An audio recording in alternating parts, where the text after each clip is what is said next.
Bismillah. Assalamualaikum warahmatullahi wabarakatuh. Bismillahirrahmanirrahim.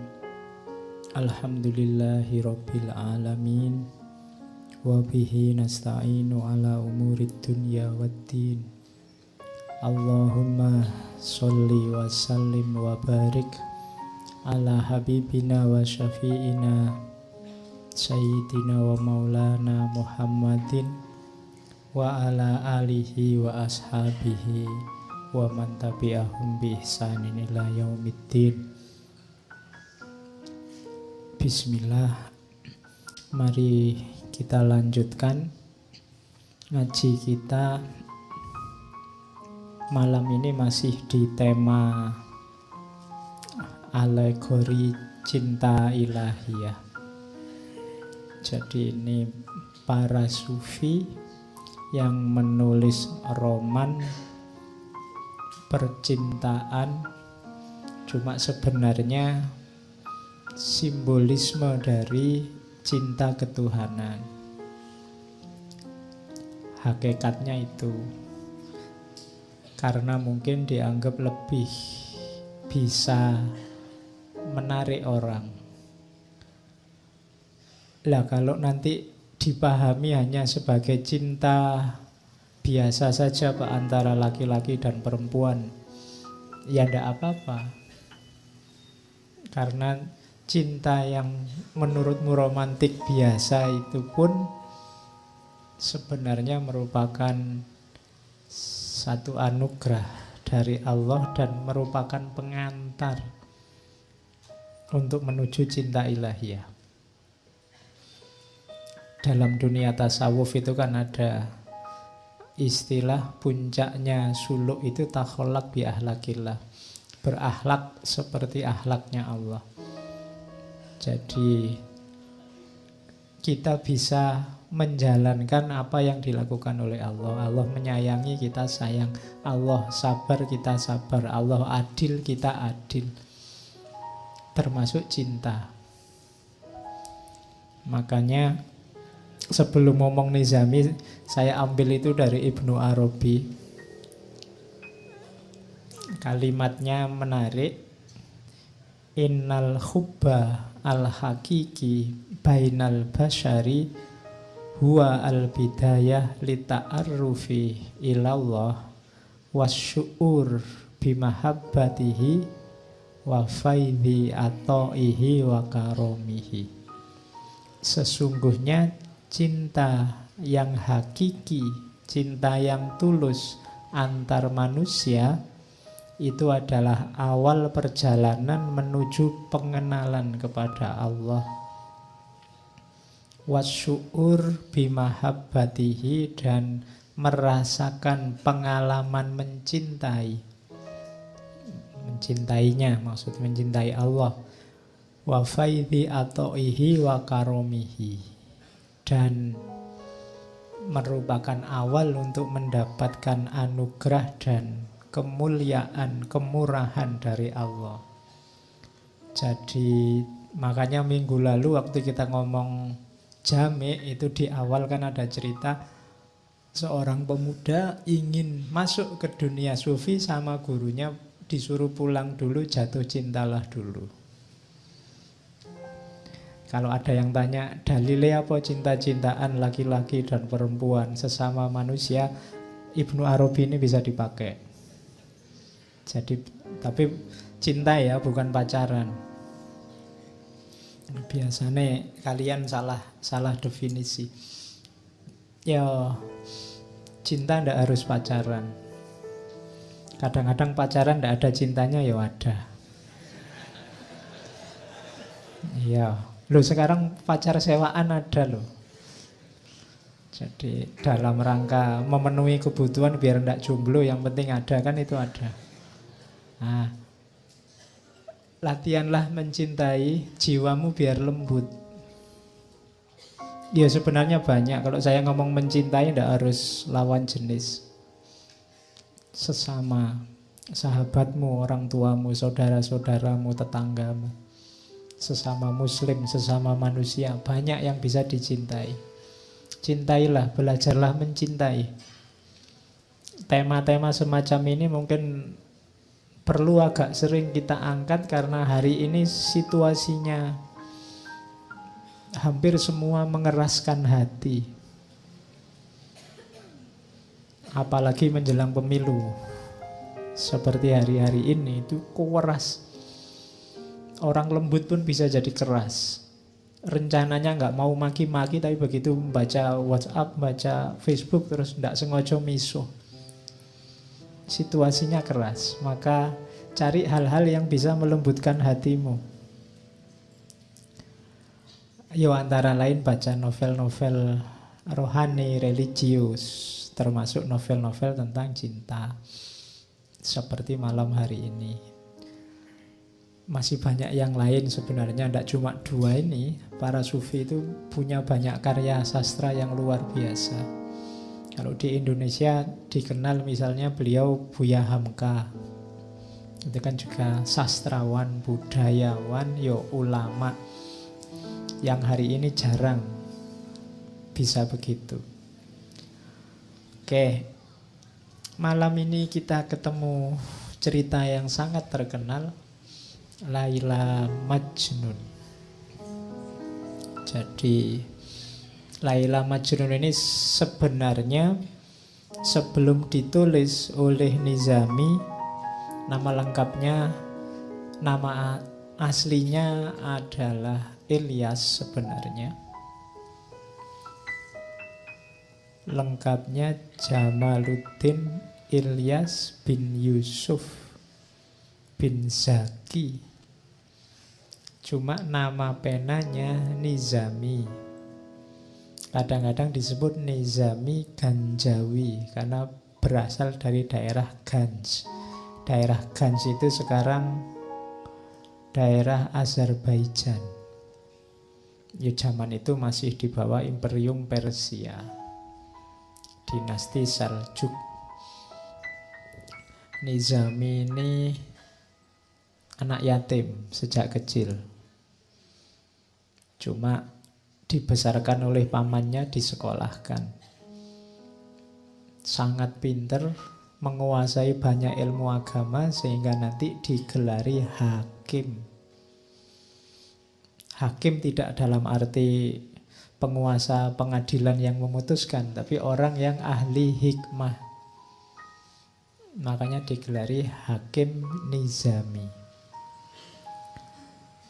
Oke, yang menarik dari hidupnya Nizami, ya beliau ini sastrawan, menulis banyak naskah khususnya yang mirip-mirip kayak Laila Majnun ini. Satu lagi yang terkenal, Shirin Khusro. Silahkan dicari juga ceritanya. Malam ini kita bawa Laila Majnun. Nizami sendiri menikah 3 kali. Ya enggak apa-apa toh, kan belum 4. Oke. Istri yang pertama itu hadiah dari sultan. Ya kan. Kalau sultannya sering ngasih hadiah kan dia dapat banyak. Oke. Dan Laila Majnun ini cerita yang sebenarnya sebelum ditulis oleh Nizami, dia sudah jadi cerita rakyat. Sudah jadi cerita yang lesan, folklore. Jadi orang Arab sudah kenal Laila Majnun, khususnya syair-syairnya. Meskipun ada kontroversi, apakah ini kisah nyata atau kisah rekaan. Tapi jangan salah, di India ada kuburannya. Jejer kuburannya Laila sama kuburannya Majnun. Kapan-kapan kita ziarah ke sana. Loh ya apa-apa tuh jalan-jalan ke India. Nanti ketemu Shahruh Khan. Jangan salah, saya kemarin lupa minggu lalu cerita bahwa Jamek itu hidup dijamin oleh sultan namanya Shahruh Khan di Persia. Shahruh Khan ini cucunya Timur Leng. Ya. Oke, yo sayangnya ndak bisa nari kayak Sa'ruh Khan. Oke, bismillah ya kita mulai. Ini cerita, ndak usah ditanyakan aslinya ada apa ndak.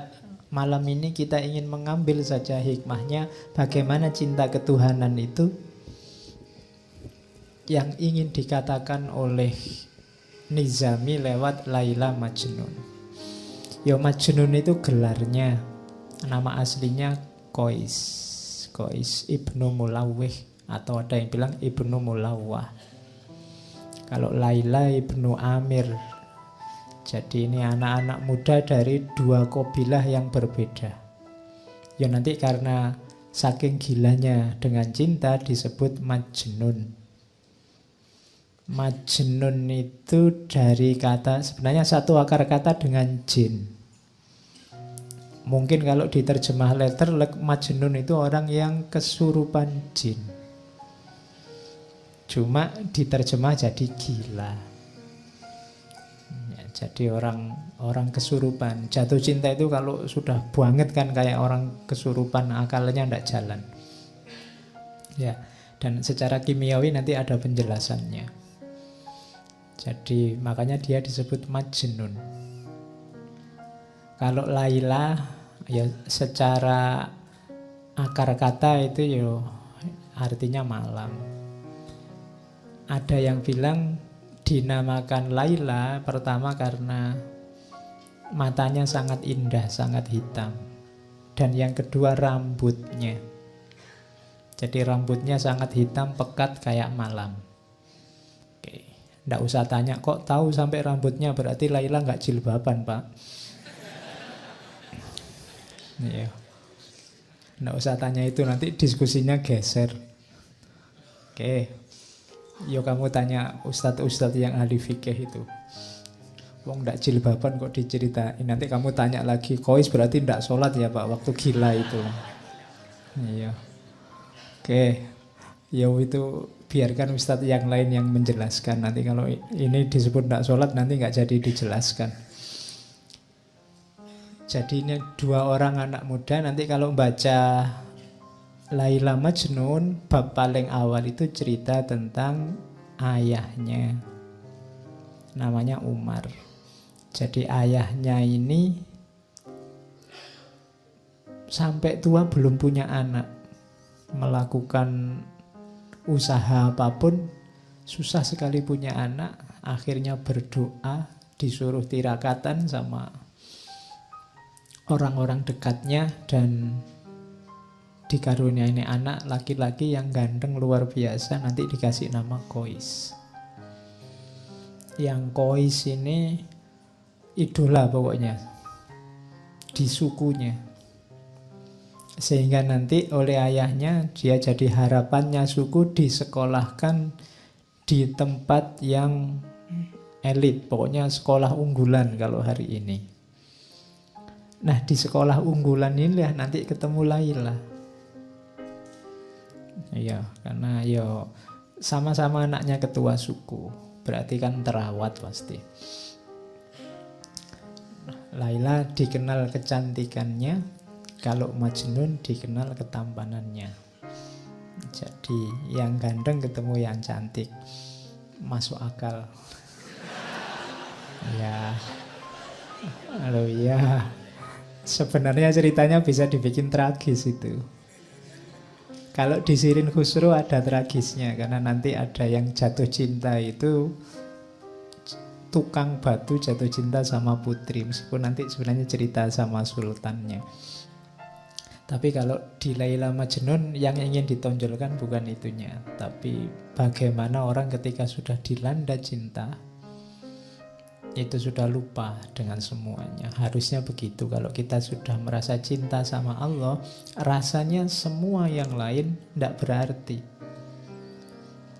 Kamu boleh mengklaim, Pak saya sudah cinta sama Allah, kalau apapun yang lain di dunia sudah tidak ada artinya. Kalau kamu masih panik, masih sumpek, masih gelisah, masih khawatir, masih takut oleh apapun hal yang bukan Allah, berarti belum cinta. Cirinya itu nanti ditunjukkan oleh Nizami lewat Laila Majnun. Jadi karena satu sekolahan, begitu melihat Laila pertama kali, Majnun langsung jatuh cinta. Kois ini langsung, apa kalau bahasa romannya, dia kayak orang kehilangan kesadaran. Laila juga begitu. Sama-sama sukanya. Jadi kalau di kelas itu lirik-lirikan, pandang-pandangan gitu. Sama-sama sukanya. Makanya di bagian awal itu dua-duanya digambarkan sama-sama mabuk. Jadi serangan pertama itu kan memang dahsyat bagi yang alami, yang belum dibayangkan. Jadi itu syairnya yang bagian-bagian awal. Jadi berlalu masa saat orang-orang padaku memohon pertolongan, dan kini adakah penolong yang akan mengabarkan rahasia jiwa pada Laila. Itu maunya Kois. Kemarin-kemarin aku kan ketua suku orang kaya, sering dimintai bantuan. Sekarang ada ndak yang bisa membantu aku? Wahai Laila, cinta telah membuatku lemah tak berdaya, seperti anak hilang, jauh dari keluarga dan tidak memiliki apa. Cinta laksana air yang menetes menimpa bebatuan. Waktu berlalu dan bebatuan itu akan hancur berkepingan, berserak bagai kaca, berpecahan. Begitulah cinta yang engkau bawa padaku, dan kini telah hancur binasa hatiku.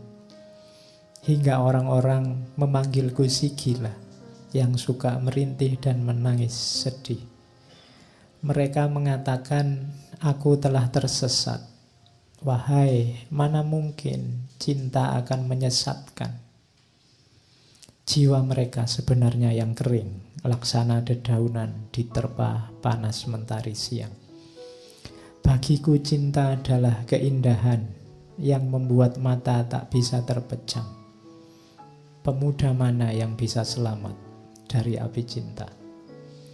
Nah, itu Majnun. Majnun ini, Kois ini dikenal pinter membuat syair-syair indah. Ya, yang menyusun Nizami sebenarnya, cuma atas nama Kois. Jadi nanti ceritanya Kois ini, apalagi waktu gila itu sering dikerumuni orang karena syairnya ditunggu-tunggu. Jadi dia kayak orang tidak terawat, tidak pakai baju, rambutnya gondrong, tapi orang berkumpul nunggu syairnya yang keluar. Nah itu, kalau di kita kan tidak, kalau ada orang gila ditunggu mau ngasih isyarat nomor berapa gitu. Kalau Kois itu ditunggu syairnya, karena syair-syairnya indah, makanya banyak yang hafal. Saya bilang tadi, sebelum ditulis oleh Nizami, sebelumnya orang sudah kenal, dan syair-syairnya Kois ini banyak dilakukan. Jadi itu dahsyatnya. Saya tidak tahu memang aslinya pinter bikin syair atau karena cinta itu membuat orang puitis. Ya, kalau tidak percaya, yang jatuh cinta itu kan mendadak dia bisa bikin puisi. Ya, oke. Jadi wong kehujanan pinggir jalan gitu aja kamu berteduh, itu kan kalau yang jatuh cinta itu bisa lahir puisi. Tapi yang ndak sedang jatuh cinta kan paling kamu mainan HP apa gitu. Jadi mungkin dua-duanya, dia memang punya bakat bikin puisi dan sedang jatuh cinta, lebih dahsyat puisinya. Oke, Laila juga begitu. Laila juga di beberapa bagian Laila Majnun itu banyak juga mengeluarkan puisi-puisi.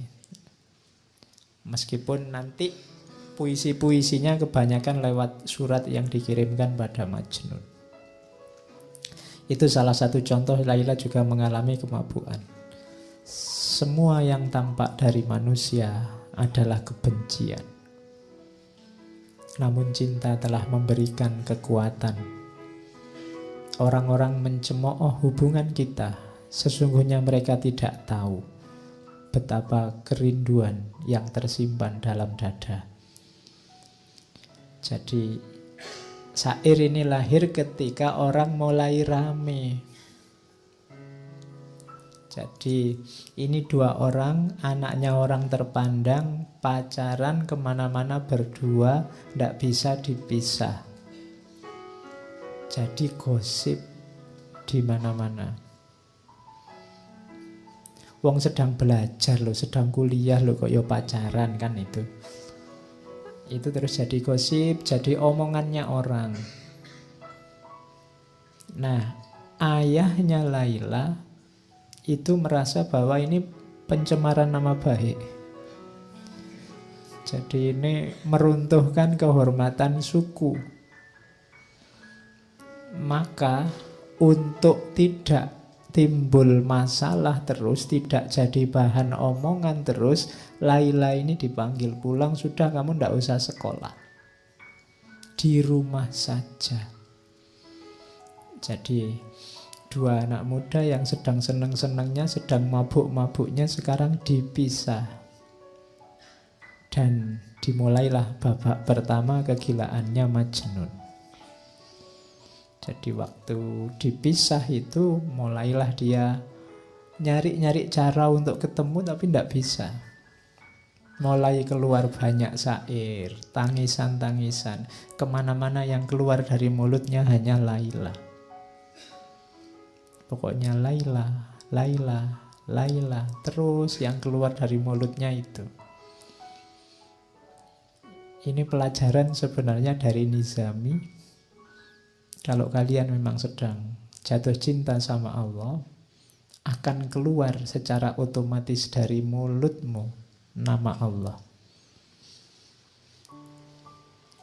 Kamu sengaja atau tidak, pasti akan keluar. Kalau itu memang cintamu pada Tuhan sudah tumbuh dalam hatimu. Tidak bisa dipaksa. Mungkin sekali-sekali kamu, Pak saya ingin jadi orang kaya wali-wali sekti itu. Dari mulutnya Allah terus. Mungkin 5 menit kamu bisa Allah, Allah. Bariku ya lali. Kenapa? Fondasinya belum ada. Ya tekadmu ada, tapi fondasinya belum. Cinta. Kalau sudah cinta, tidak perlu dipaksa, otomatis. Nggak perlu kamu, pokoknya Pak setiap malam saya baca sekian ribu kali namanya Allah. Tidak harus kamu patok begitu, otomatis akan keluar ketika cinta itu ada dalam dirimu. Makanya latihanlah jatuh cinta. Jiwamu biar paham, oh kayak gini cinta itu. Itu yang dialami oleh Majnun. Kemana-mana yang dia sebut hanya nama Laila. Tuh. Jadi katanya Majnun, Laila telah dikekang oleh orang tuanya dan orang tuanya mengancam dengan niat jahat kejam. Tiada lagi harap pertemuan. Ayahku dan ayahnya sesak dada dan sakit hati mereka. Bukan karena apa-apa, hanya karena aku mencintai Laila. Mereka menganggap cinta adalah dosa. Cinta bagi mereka adalah noda yang harus dibasuh musnah. Padahal hatiku telah menjadi tawanannya dan ia juga merindukanku. Cinta masuk ke dalam sanubari tanpa kamu undang, tanpa kami undang. Bagai ilham dari langit yang datang menerjang lalu bersemayam dalam jiwa. Dan kini kami akan mati karenanya, karena cinta telah melilit seluruh jiwa. Katakan padaku, siapa orangnya yang bisa bebas dari penyakit cinta? Nah, ini Majnun. Jadi cinta itu kalau sudah menyerangmu, engkau tidak akan berdaya. Kamu tidak akan bisa menipu dirimu. Kalau kamu sudah jatuh cinta pada sesuatu, kamu pura-pura tidak cinta itu tidak akan bisa. Ya mungkin ditolak, ya mungkin tidak nyambung, ya mungkin dia tidak suka padamu. Tapi kalau kamu memang jatuh cinta, kamu tidak akan bisa mengelak. Jadi itu kalimat-kalimat yang Majnun. Cinta bukan sesuatu yang kita undang, tapi dia datang, masuk dan bersemayam dalam diri kita. Kita tidak akan punya daya kalau sudah datang. Makanya katanya Gibran, pasrahlah kalau cinta memanggilmu. Kenapa? Tidak akan bisa kamu lawan. Kamu tidak akan bisa menipu dirimu. Dan Majnun mati-matian berusaha untuk bisa bertemu Laila. Macam-macam nanti ceritanya di novel itu. Ada yang dia pura-pura jadi pelayan perempuan. Nanti diatur sama teman-temannya. Teman-temannya juga kasihan, ini anak jatuh cinta kok dipisah. Dirancang untuk bisa ketemu. Akhirnya Majnun nyamar jadi anak perempuan. Masuklah ke kamarnya Laila. Ngapain di kamar? Enggak, loh ini penting. Di kamar hanya pandang-pandangan. Sama-sama masih saling terpesona. Hanya diam. Coba kamu baca nanti novelnya. Jadi hanya diam, hanya melihat, saling mengagumi, saling terpesona, dan tidak ngapa-ngapain. Tidak usah dibayangkan aneh-aneh. Terus nanti ketahuan, terus pergi. Ada juga cerita nanti Majnun ini nyamar jadi pengemis. Suatu ketika dia ketemu ada pengemis perempuan. Kemudian pengemis ini ditemui, tolong semua alatmu ngemis kasih saya, semua yang aku miliki tak kasih padamu. Jadi dia mengemis untuk bisa ketemu Laila. Dari rumah ke rumah. Makanya ada syairnya itu kan. Duhai, betapa besar bahaya ku undang sekedar untuk bertemu denganmu. Ku korbankan segala yang ada padaku. Ku ubah diriku hingga engkau pun tak mengenaliku. Ku ayunkan langkah dengan tetes air mata. Dan setelah memasuki perkampunganmu, ku buang semua tanda yang membuat orang mengenaliku.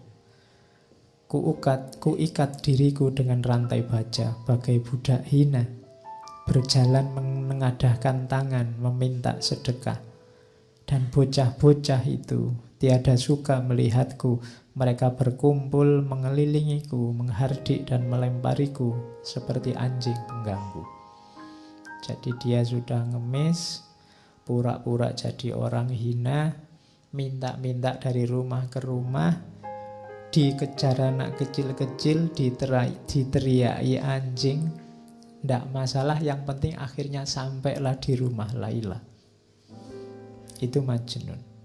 Kini aku hadir di dekatmu, wahai Laila, tak mampu ku tahan air mataku. Kasihanilah kelemahanku, begitu berat penderitaanku. Nah itu Majnun. Jadi hanya, dan tidak ketemu, hanya sampai rumahnya saja. Yang penting sampai rumahnya Laila. Bisa melihat rumahnya itu sudah senangnya luar biasa. Itulah cinta. Kalau kamu jatuh cinta, melihat sandalnya ada di luar itu senang. Oh iya kan? Wah alhamdulillah ada sandalnya, berarti dia ada di dalam. Nah itu jatuh cinta. Ada cerita yang lain, suatu ketika Majnun sampai pura-pura jadi binatang. Iya. Jadi suatu ketika dia lihat penggembala kambing yang itu bisa bebas keluar masuk di tempatnya Laila. Mungkin orang tuanya juga memelihara kambing. Akhirnya apa? Ceritanya Qais merangkak di antara kambing-kambing dan melepas bajunya. Bahkan ceritanya karena yang gembala kambing ini senjatanya kan cambuk. Cambuk itu dipakai nyambui kambing. Antara lain dia tidak sadar yang dicambui si Qais ini. Hanya untuk bisa dekat sama Laila. Jadi itu dahsyatnya cinta. Oke, terus ya. Ini ceritanya tangis-tangisan terus. Nah, sebelum ke syair ini. Syair ini lahir setelah ayahnya Qais akhirnya ndak tega lihat anaknya. Iki piye to yo, anak ini kan sudah digadang-gadang mau jadi penerus kok malah majnun kayak gini. Akhirnya atas nasihat banyak orang, mbok yo anak sudah kayak gitu, mbok yo dilamarkan. Sampean kan ketua suku, apa saja punya. Akhirnya dituruti oleh orang tuanya. Qais pulang. Pulanglah ke rumah. Tenang saja, tak lamarkan sekarang ke tempatnya Laila. Dilamarkanlah oleh orang tuanya ke rumahnya orang tua Laila. Cuma sayangnya, ada sayangnya, lamarannya ditolak.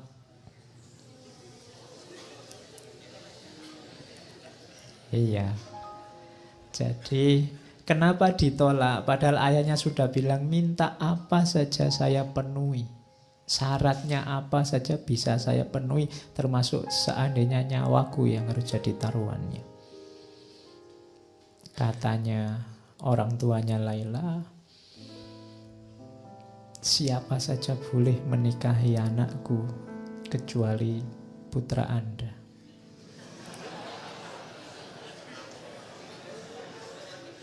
Ya. Kenapa? Orang tuanya tidak bisa jawab. Mana ada orang tua yang merelakan anaknya dinikahi oleh orang gila? Mana ada orang tua yang merelakan anaknya dinikahi oleh pemuda yang tidak waras? Karena ayahnya Laila ngerti kegilaannya Majnun, meskipun gilanya memang karena mencintai putrinya, tapi dia tidak mau. Wong dulu masih waras, pacaran saja digunjingkan orang, kita malu luar biasa, apalagi sekarang. Jadi sudah serius seperti itu masih ditolak.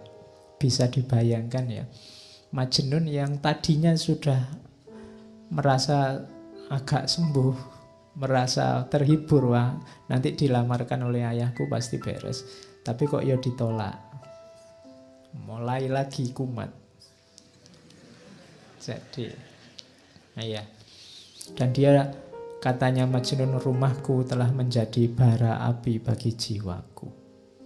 Tetapi wahai Laila, aku akan senantiasa berada di sisimu. Semoga kasih sayang Allah dilimpahkan padamu.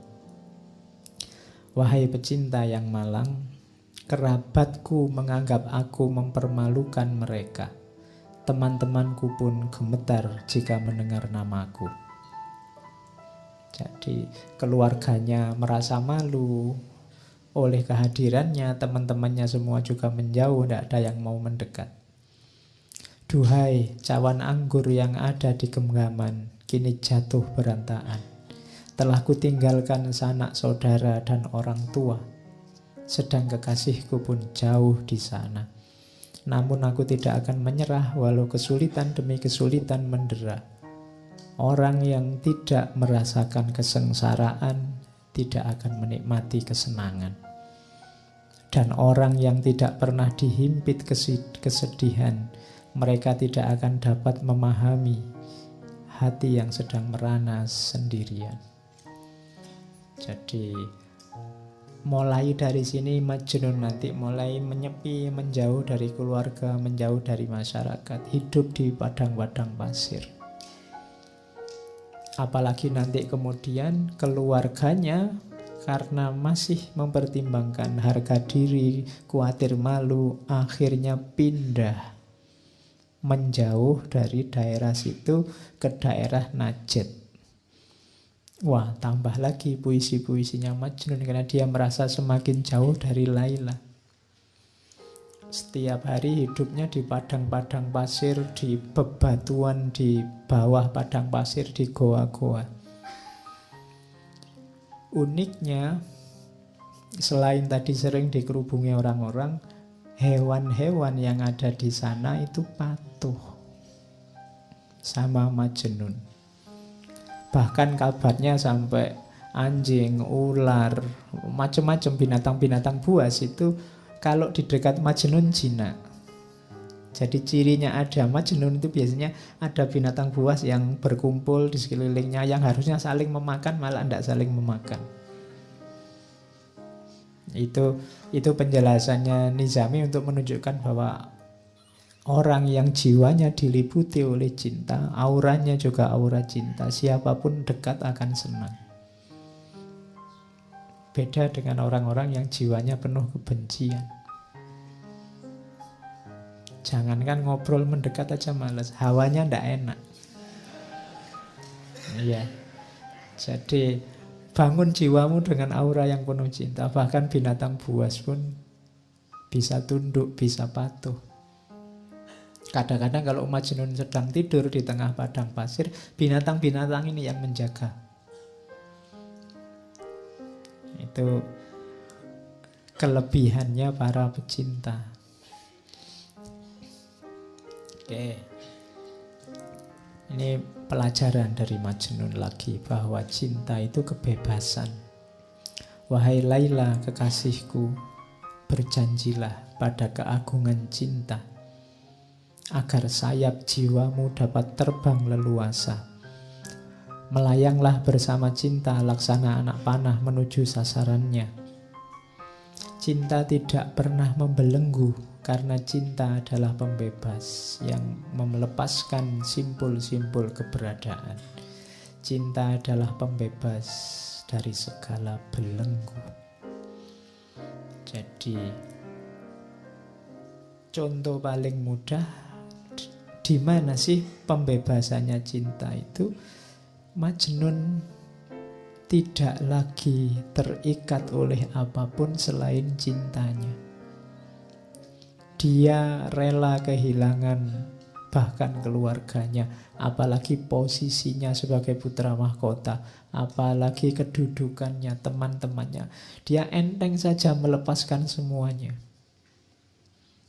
Itu menunjukkan bahwa cinta itu membebaskanmu dari apapun, bahkan contoh paling kecil lagi, bahkan membebaskanmu dari dirimu sendiri. Cinta membuat orang tidak egois. Kalau masih egois masih belum cinta. Masih egois itu kan masih berpikir tentang dirinya sendiri terus. Perhitungan apa yang enak, apa yang menguntungkan bagiku. Tapi orang yang jatuh cinta tidak. Makanya katanya Majnun, cinta itu membebaskan manusia. Kalau kita semua menggunakan relasi cinta, mungkin hari ini nggak sepanas ini, nggak sesumpek ini. Kampanye itu mungkin juga nggak panas kalau saling mencintai. Mungkin yang satu bilang, ya kalau beliau mau jadi presiden, ya monggo saya persilahkan. Nanti yang satunya bilang, jangan gitu, saya ndak enak. Sampean juga ndak apa-apa, silahkan jadi presiden. Ayo, bayangkan loh kalau yang kampanye kayak gitu kan enak, kita bisa ketawa-ketawa bareng. Oke, sekarang kan saling rebutan. Kalau cinta saling membebaskan. Oke. Terus, walau dalam cinta setiap cawan adalah kesedihan, namun jiwa pecinta akan selalu memberi kehidupan. Jangan takut sedih, jangan takut ganjalan, jangan takut penderitaan. Karena cinta akan selalu memberimu hidup. Oh, yang pernah jatuh cinta kemudian patah hati bisa memahami ini. Kesedihanmu itu yang luar biasa itu. Itulah yang menghidupkanmu lewat kenangan-kenangan, memori-memori. Indah loh. Loh, kenangan itu kan membuatmu kangen, membuatmu rindu, membuatmu ingin ketemu lagi, ingin hidup sebelum bersama dia. Jadi cinta itu sakit, tapi sakitnya cinta itu ngangen nih.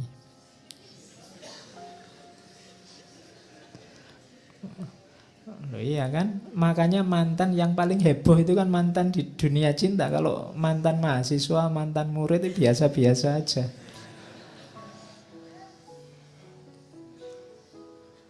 Banyak racun yang harus kita telan untuk menambah nikmatnya cinta. Atas nama cinta, racun yang pahit pun terasa manisnya. Jadi kalau ini ya, yang alami pasti tahu. Orang lain melihat itu, kamu itu ndak capek, kamu itu ndak males, toh kamu itu kok mau-maunya, toh itu kan bagi orang lain itu racun-racun. Apa enak, apa enaknya. Tapi bagi yang ngalami, itulah nikmatnya cinta. Jadi itu pelajaran dari Majnun.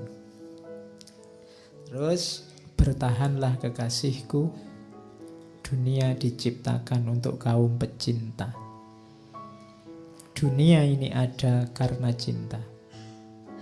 Percayalah kalau tidak ada satupun orang yang punya jiwa cinta, tidak ada lagi relasi antar manusia yang namanya cinta, dunia ini bubar.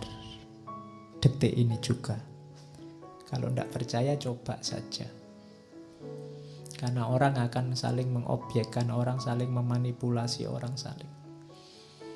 Dunia akan bubar. Masih ada cinta, masih banyak, maka dunia ini masih ada. Ya paling di medsos rame, tapi dalam kehidupan sehari-hari enggak, cinta itu masih banyak. Kalau enggak, ya sudah kiamat dunia ini. Oke, jadi itu pelajaran bahwa cinta itu membebaskan.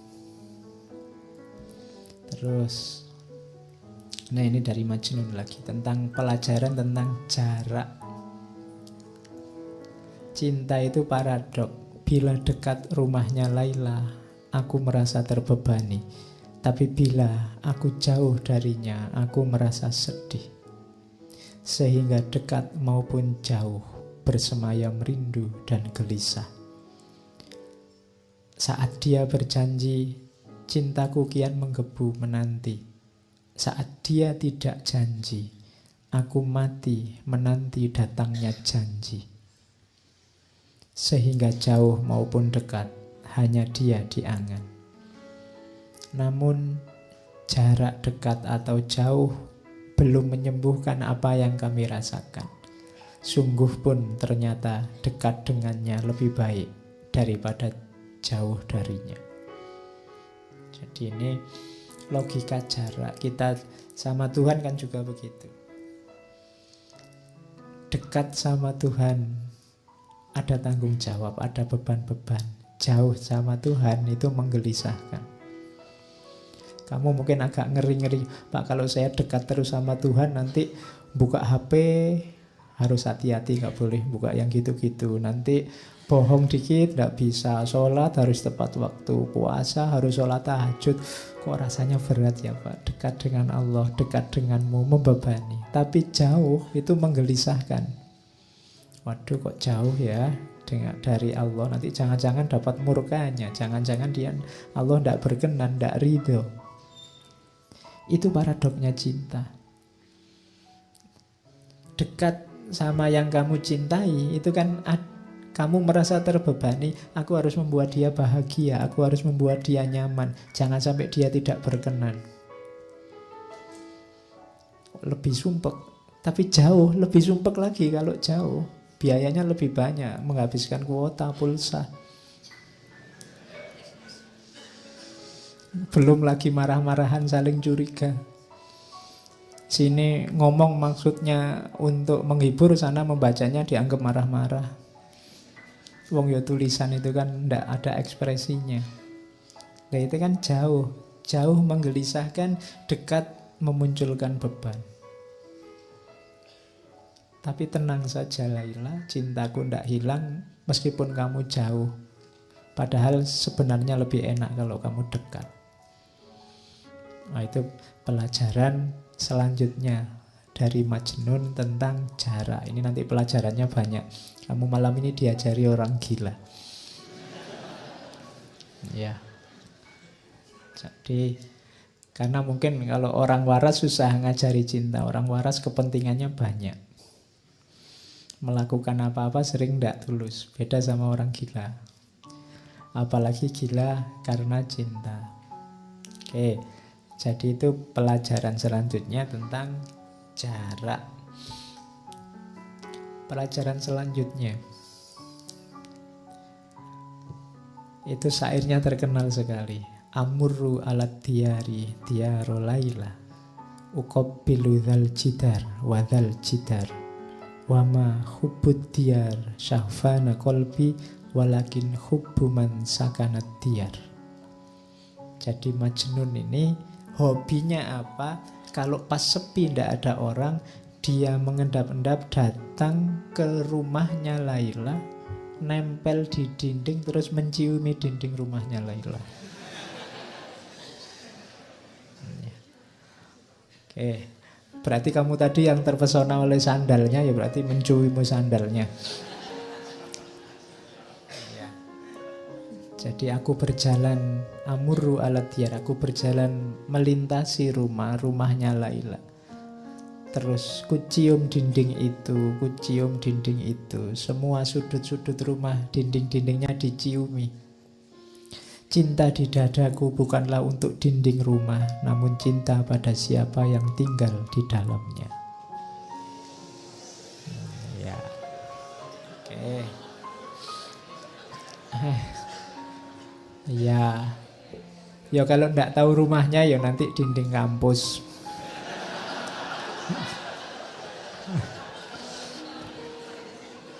Loh iya loh.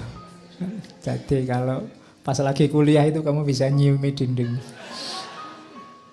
Nanti kalau ada dosennya lewat, ngapain? Saya tidak menyiumi dinding ini, tapi yang sedang kuliah di dalam, nah, gitu. Oke, ya. Jadi apa? Ini pelajaran dari Nizami.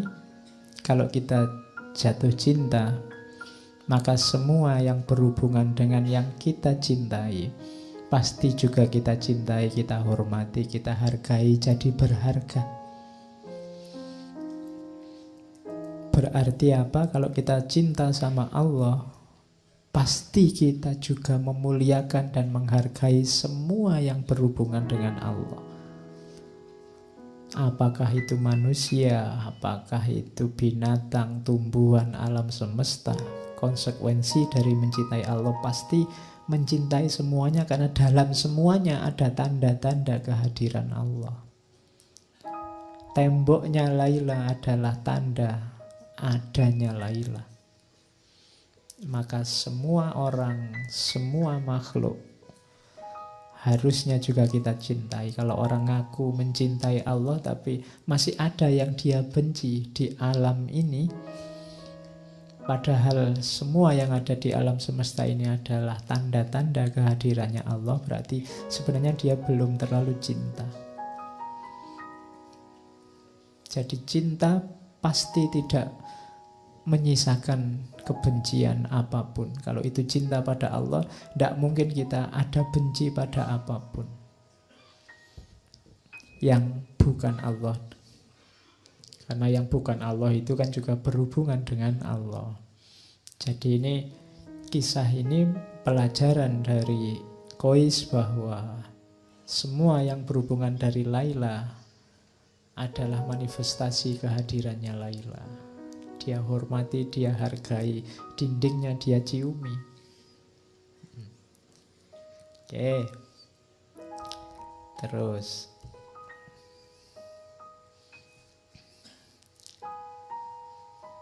Kalau ini pelajaran tentang kesetiaan. Jadi orang yang mencintai, jadi saya bilang tadi ya, Kois itu selalu ditunggu syair-syairnya. Syair-syairnya indah-indah dan penuh makna. Waktu terus berlalu, usia makin bertambah. Namun jiwaku yang terbakar rindu belum sembuh juga, bahkan semakin parah. Bila kami ditakdirkan berjumpa, akan kugandeng lengannya, berjalan bertelanjang kaki menuju kesunyian, sambil memanjatkan doa-doa pujian. Cinta, kasih, dan sayang telah menyatu, mengalir bersama aliran darah di tubuhku. Cinta bukanlah harapan atau ratapan. Walau tiada harapan, aku akan tetap mencintainya. Sampaikan salamku pada dia, wahai angin malam. Katakan, aku akan tetap menunggu hingga ajal datang menjelang. Ini pelajaran bahwa cinta itu efeknya adalah kesetiaan. Orang yang cinta pasti setia. Kenapa ada orang tidak setia? Biasanya karena yang dia harapkan dari yang dia cintai tidak muncul. Ketika ada harapan-harapan selain cinta itu sendiri, berarti ada pamrih-pamrih. Kalau masih ada pamrih-pamrih, berarti belum cinta yang tulus. Cinta bukanlah harapan atau ratapan. Walau tiada harapan, aku tetap mencintainya. Jadi kalau memang benar itu cinta, tidak usah kamu tuntut untuk setia, pasti setia. Kalau sampai nanti tidak setia berarti belum cinta, atau cintanya hilang. Kenapa kok cintanya bisa hilang? Karena mungkin dulunya itu bukan cinta, tapi ada harapan-harapan, keinginan-keinginan yang sekarang tidak terpenuhi, maka kemudian nyeleweng. Jadi itu pelajaran selanjutnya tentang keteguhan hati. Kalau ini agak panjang. Jiwa orang yang dimabuk cinta, ini pelajaran ya, untuk mendeteksi dirimu kamu sudah jatuh cinta apa belum. Akan terasa sakit karena rindu. Coba ditelusuri masing-masing kalian. Ada ndak rasa rindu yang menyakitkan? Ingin ketemu terus, tapi begitu ketemu nggak tahu mau ngapain. Itu menunjukkan ingin ketemu saja. Ketemu saja sudah beres. Ya bukan karena saya ingin ketemu sekali dia Pak. Kenapa? Utangnya belum dibayar misalnya. Bukan itu. Kalau itu bukan kerinduan namanya. Ya, ini rindu yang jadi setiap kali bervisa kamu sakit, kamu ingin ketemu terus. Sebab pecinta ingin selalu bersama. Tapi halangan tidak akan henti-henti. Biasanya banyak ujiannya. Pecinta seperti dua ekor kijang di bukit gersang. Selalu bersama walau tiada makanan. Jadi ciri pertama itu jiwa pecinta, itu jiwa rindu pada yang dicinta. Kalau kamu cinta sama Allah, maka hatimu selalu ingin ketemu dengan Allah. Hal-hal tidak penting kayak ngaji ini mungkin membuatmu sebel karena aku segera ingin ketemu Allah. Atau seperti burung merpati, walau terbang bebas di angkasa luas, tetap saja kembali pada kekasihnya. Atau laksana ikan tuna, tetap tabah walau dipermainkan gelombang, timbul tenggelam di lautan. Ciri cinta yang kedua adalah apapun aktivitasmu, kamu mengalami apapun, pada akhirnya kamu ingin kembali pada yang kamu cintai. Ujian apapun, masalah apapun, silahkan datang, tapi tujuanmu tetap kekasihmu. Berarti jiwamu jiwa pecinta. Walau selalu dicaci dan dicela, batin menjerit, tubuh binasa, meski lapar dan disia-siakan, namun jiwa pecinta akan selalu memaafkan. Itu cinta. Pecinta tidak membutuhkan pujian. Ciri selanjutnya, kalau masih nunggu dipuji, wah kamu setia sekali, wah kamu, aku capek-capek jemput kok kamu gak terima kasih, itu belum cinta. Ya, masih butuh pujian. Dan pengorbanan pecinta tidak akan sia-sia. Kulihat bintang kutub dan bintang kejora, di mana pula cinta. Sekecil apapun, cinta tetap berkuasa di singgasana jiwa. Dan bagi pecinta, kebahagiaan dan kesedihan sama indahnya. Karena cinta sejati tidak mengenal kesia-siaan. Jiwaku dan jiwanya akan tetap bersama, andai pun tidak di dunia. Pasti jiwa kami akan bersatu di liang barza. Dan kelak akan dibangkitkan bersama hingga dapat bersatu selama-lamanya. Oke. Mataku berkorban untuknya dengan segenap curahan air mata, berharap liang lahatnya adalah liang lahatku, agar jenazah kita bersatu. Oke, ini syairnya Majnun. Jadi nanti Majnun ini akhirnya sangat terkenal karena syair-syair dan kegilaannya. Semakin dia terkenal dengan kegilaannya, semakin marah keluarganya Laila dan semakin gelisah keluarganya Majnun. Dan itu nanti beban tersendiri bagi mereka berdua. Bahkan nanti di antara keluarganya Laila ada yang ngancam, dibunuh saja enaknya orang ini, bikin masalah saja. Oke. Nah, dari situ nanti muncul syairnya Laila. Laila ini protes, jangan dikira hanya Majnun yang segalau itu. Aku pun juga sama galaunya, hanya aku tidak seperti Majnun bisa bebas keluar. Bila kakiku terperosok, kalau ini Laila, aku menyebut namanya. Aku bermimpi dalam tidurku, hidup bersama dia. Apabila disebut namanya, hilanglah kekuatan jiwa. Hatiku seperti sirna ditelan namanya. Demi Allah, hampir saja aku gila karena memikirkannya. Makin lama dadaku makin sesak karena rindu gelisah. Kaumku mengancam, jika aku tak berhenti menyebut namanya, maka darahnya akan tumpah. Bunuhlah aku dan biarkan dia. Setelah nyawaku melayang, janganlah kalian hina dia.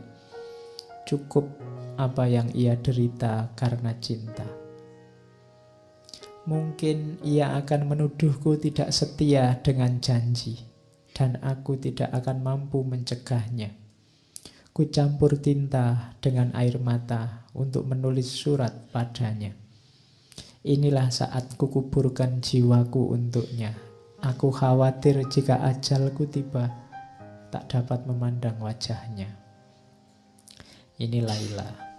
Jadi dua-duanya sedang gelisah. Suatu ketika ayahnya Majnun ini menjemput anaknya, mencari, ketemu, dijemput, dibawa pulang. Kemudian pokoknya diciptakan suasana yang sekiranya membuat Majnun lupa dengan Laila. Dicarikan gadis-gadis cantik yang sekiranya jauh lebih cantik dari Laila. Mau berapapun dikasih. Saya tidak tahu kalau kamu imanmu kuat tidak digituin. Jadi dibikinkan pesta tiap malam. Targetnya satu, tinggalkan Laila. Saat ini juga. Tapi Majnun tidak mau. Jadi katanya Majnun ini mewanti-wanti Laila. Kalau aku tidak mau digituin, ingat-ingat Laila maksudnya itu. Mungkin engkau diberi 2 cawan minuman, 1 cawan kebencian, agar engkau lupa padaku, yang 1 anggur kesenangan, agar engkau menerima orang lain sebagai gantiku.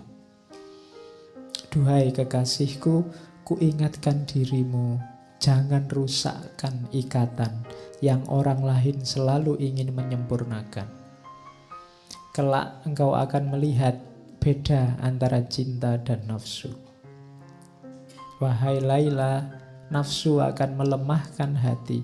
Ia akan terus menggoda dan merayu, namun kelak akan menyesal, sedih tak berkesudahan. Jiwa yang dipenuhi kebencian tak akan pernah menjadi mulia. Ia tak akan puas bila yang diharapkan tak didapat. Bedakan cinta dengan nafsu. Cirinya, nafsu akan terus menggoda, yang akhirnya adalah penyesalan. Sedang diriku Laila demi Allah, tali kasih yang telah bersemi akan kusiram dan kupupuk, agar cinta yang engkau berikan tetap terjaga selamanya. Dan aku haramkan atas diriku juga segala yang engkau tidak suka. Jadi orang jatuh cinta itu pasti tidak melakukan apa yang tidak disukai oleh yang dicintai. Kalau kamu cinta pada Allah, tidak perlu dipaksa, tidak harus ditausiai tiap hari, pasti dengan ikhlas. Kamu tidak menjalankan yang tidak disukai oleh Allah. Jangan kau biarkan jiwaku hancur karena murkamu. Orang yang cinta itu yang ditakuti satu, yang dia cintai marah padanya. Karena aku tak sanggup menerima amarahmu, bahkan gunung pun akan hancur karena kemarahanmu. Buanglah dalam dirimu segala keraguan, karena cinta tak bisa bersanding dengan kebimbangan. Aku akan selalu menjaga tali cinta kita. Walau engkau tak di sisiku, namun aku yakin cintamu selalu hadir di hatiku. Nah, ini puisi-puisinya masih panjang. Kalau ini munajat. Ini saya bilang malam-malam sendirian. Kalau Majnun ini dilakukan setiap kali dia tenaganya habis, ndak punya kekuatan lagi. Jadi Majnun ini kan jarang makan, di tengah padang pasir mengembara. Jadi tiap kali kehabisan energi kayak orang sudah megap-megap mau mati, munajat ini dilakukan. Setelah baca munajat ini kekuatannya kembali lagi. Iya. Cuma ini Majnun ya, tidak harus ditiru. Ya, ini katanya Majnun, Tuhan, apalagi yang dapat aku lakukan? Aku telah lelah dan tubuhku melemah. Itu, yang lemah tubuhnya, tapi lihat yang didoakan siapa? Aku memohon dengan kekuatanmu, ringankanlah langkah kaki Laila untuk menemui diriku yang tidak berdaya. Wahai Tuhan, aku adalah hamba-Mu. Apalah guna hidupku jika harus menanggung beban seperti ini? Tunjukkan kemuliaan-Mu, turunkanlah berkah-Mu agar jiwaku dapat hidup kembali, terhindar dari lembah kematian dan memperoleh kekuatan untuk melangkah menemui kekasihku. Jadi ini munajatnya. Setelah ini terus dia merasa dapat energi baru, terus kumat lagi. Ya. Jadi wahai Laila, aku tahu engkau terpenjara dalam lingkungan keluarga yang mengasihimu, tapi mengapa engkau tak hendak melihat diriku yang terlunta-lunta di padang gersang? Aku hidup terasing. Orang-orang menganggapku gila, mereka menista dan menjauhiku. Duhai kekasihku, cinta telah mengambil jiwaku dan menyandingkannya dengan jiwamu. Aku tidak akan mempedulikan anggapan orang. Aku hanya memohon padamu, kuatkanlah tali pengikat jiwa kita. Jangan biarkan tangan-tangan kotor menjamahnya. Jangan kau biarkan nafsu dan kemewahan dunia melenakan jiwa kita. Cukuplah bagiku kenangan saat-saat bahagia ketika aku memandang jernih matamu, dapat menikmati madu senyummu, memandang ikal rambutmu bagai debur ombak di pantai. Biarkan kenangan itu menjadi mata air kebahagiaan, tempat istirahat musafir cinta yang kehausan. Kalimatnya abot ya. Ndak tutup. Ini munajatnya Majnun yang dia ucapkan saat dia melemah. Rasa-rasanya sudah mau meninggal. Tapi biasanya setelah membaca ini terus dia bergairah lagi hidupnya. Hidup karena tadi kalimat yang terakhir tadi, kenangan akan yang dicintai. Saya bilang tadi memori, kenangan itu senjata yang luar biasa yang menghidupkan cinta. Jadi ritme hidupnya Majnun ini ya semacam itu. Dia baca puisi, berkeliling-keliling di padang pasir, di daerah-daerah terpencil. Malah orang yang nyari dia karena butuh syair-syairnya. Jadi nanti di beberapa kesempatan sampai ada yang ingin bantu dia. Kalau di buku itu yang saya ingat ada sampai perang segala. Ada namanya Ishak, ada kepala suku namanya Noval, nanti ada penyambungnya dengan Laila namanya Zaid. Ini orang-orang yang ingin bantu dia dengan beberapa cerita. Bahkan ada yang namanya Ishak. Ishak ini orang terkemuka, kasihan melihat Majnun. Terus dia berjanji, Majnun, kalau kamu pengen bareng sama Laila, ya kamu jangan kayak gini, kayak orang gila, mesti ditolak. Kalau kamu percaya padaku, aku yang ngatur, termasuk ngatur dirimu. Jadi selama sekitar 2-3 bulan Majnun ini dilatih hidup normal. Dikasih baju, kan sebelumnya kan tidak pakai baju, tidak pakai apa. Hidupnya di padang pasir. Dilatih kayak orang biasa, hidup normal, kayak orang terpandang. Katanya Iska, tak jamin nanti tidak lama lagi kamu tak ajak ke keluarganya Laila, kamu pasti diterima. Tapi sudah latihan jadi orang normal. Saya kayak SpongeBob ya, latihan jadi orang normal. Ya.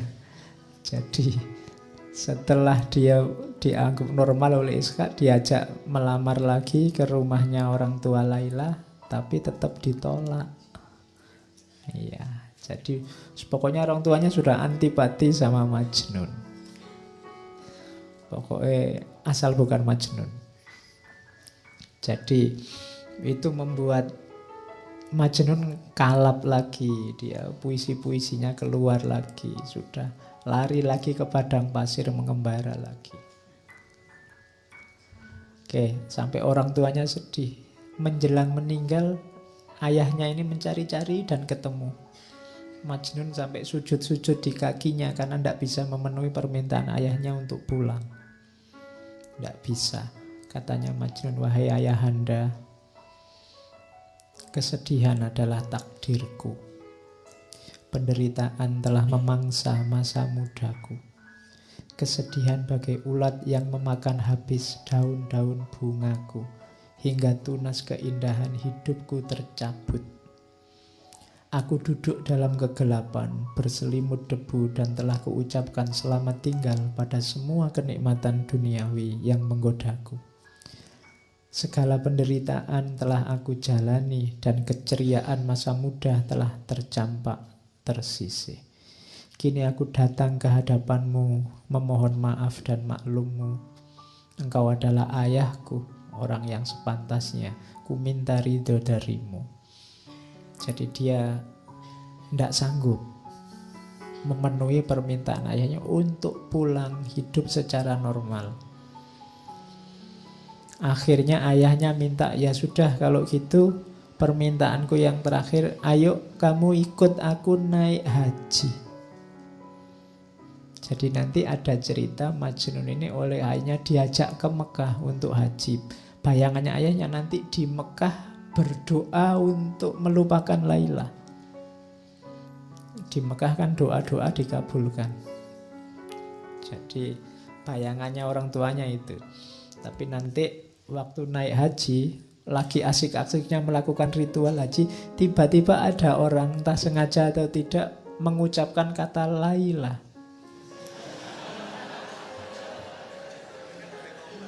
Iya. Itu iya. Orang sudah mulai konsen mau ibadah diingatkan lagi. Jadi iya. Seseorang memanggil-manggil namamu saat kami berada di lereng Bukit Mina. Mendengar namamu, terguncanglah hatiku oleh duka.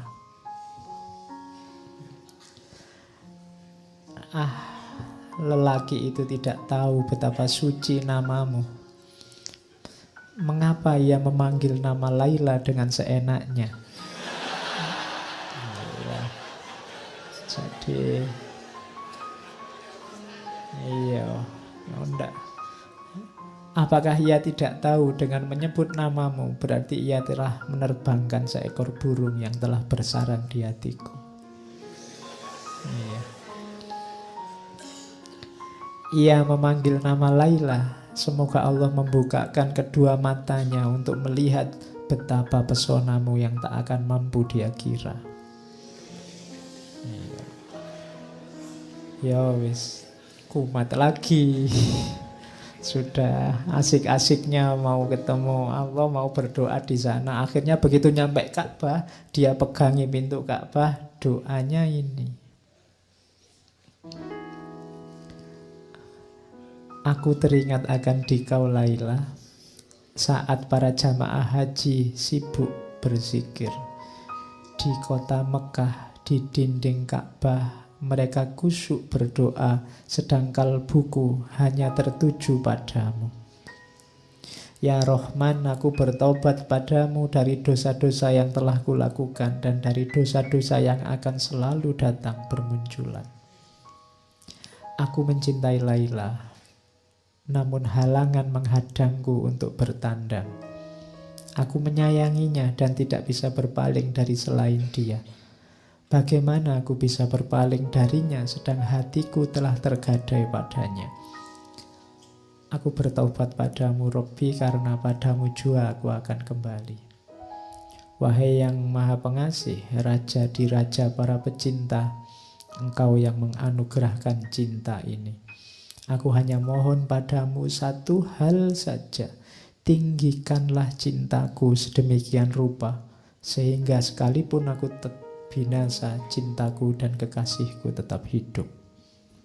Jadi doanya lebih memantapkan lagi kegilaannya. Iya. Oke ya. Ini doanya yang sangat terkenal. Robbi zidni min ishkiha. Ya Tuhan, ya Allah, tambahkanlah cinta dan kerinduanku padanya. Jadi malah ingin diperdalam lagi, sudah sedalam itu. Wa in qasurat umri bil iski fazidhu fi umriha. Seandainya semakin berkurang umurku karena cinta, maka tambahlah umurnya Laila. Robbi zidni li Laila hubban wala tansani dzikroha abadan.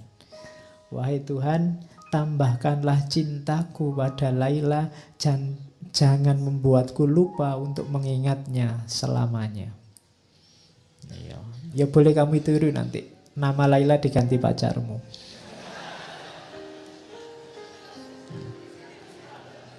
Jadi Robbi, tambahkanlah cintaku padanya. Oke, yo ini kalau maunya Nizami, substitusinya bukan orang tapi ke Allah. Mintalah untuk kamu biar jatuh cinta sama Allah, dianugerahi rasa cinta pada Allah. Oke, terus kiamatnya di sini.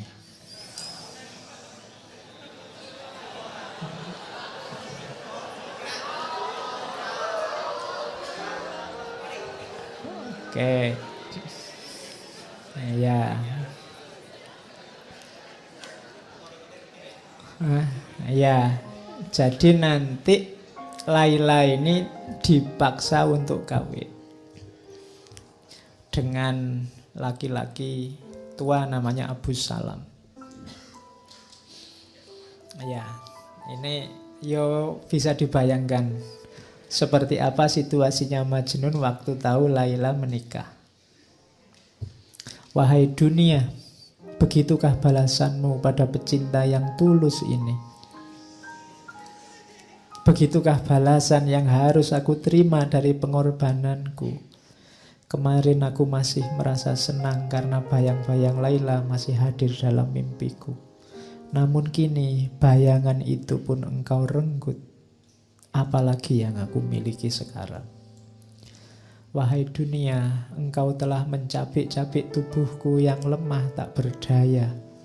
Mengapa engkau belum puas juga hingga tega merenggut mimpi indahku?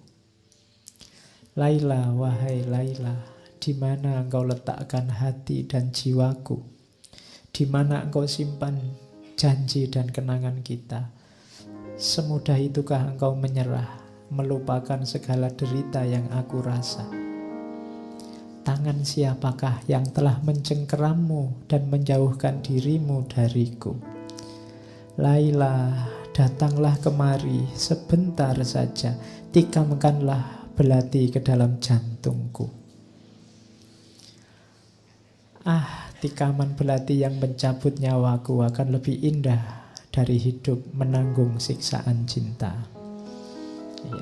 Ya, Laila juga terpaksa menikahnya, tapi ini Majnun ini kabarnya begitu mendengar Laila menikah, pingsan berhari-hari. Iya, jadi pingsannya berhari-hari. Terus begitu bangun nanti keluar banyak syair kesedihan. Pas hari menikah, kalimatnya ini. Ya, cuma ini tidak pada resepsi ya, tetap di padang pasir. Jadi katanya, Kois, semoga kalian berdua selalu berbahagia di dunia ini. Aku hanya meminta satu hal sebagai tanda cintamu. Janganlah engkau lupakan namaku, sekalipun engkau telah memilih orang lain sebagai pendampingmu. Janganlah pernah lupa bahwa ada seseorang yang meskipun tubuhnya hancur berkeping-keping hanya akan memanggil-manggil namamu, Laila. Oke, ya boleh kamu tiru nanti kalau mantanmu kawin. Ya. Ya. Jadi ucapan selamatnya dari Kois.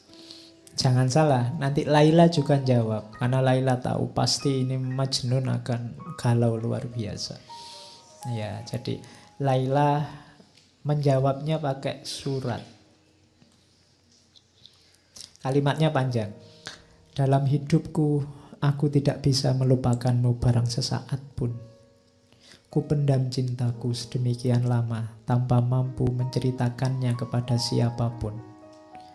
Engkau memaklumkan cintamu ke seluruh dunia, sementara aku membakarnya di dalam hatiku. Sementara engkau membakar segala sesuatu yang ada di sekelilingmu.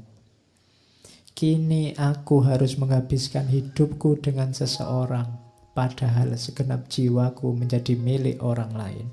Katakan padaku kekasih, mana di antara kita yang lebih dimabuk cinta? Oke. Ya, engkau atau aku. Ya. Tapi nanti ini ya bagian-bagian belakangnya menenteramkan Majnun. Surat ini dari aku, seorang perempuan yang terpenjara di rumahnya, seorang perempuan yang sepanjang hari hanya duduk-duduk sambil termenung di rumah. Untukmu wahai kekasihku, apa kabarmu sayang? Ya. Bagaimana hari-harimu? Dengan siapa engkau menjalani jam demi jam dalam hidupmu di lembah-lembah dan gunung-gunung itu? Aku kira engkau lebih bahagia daripada aku. Engkau bisa bebas pergi kemana saja, dengan siapa saja, dan bisa makan apa saja. Sedangkan aku, ketahuilah kekasihku, aku tak bisa berbuat apa-apa, kecuali hanya menunggu hari demi hari tanpa jiwa. sambil terus mengingatmu dan merinduimu. Hatiku hampa.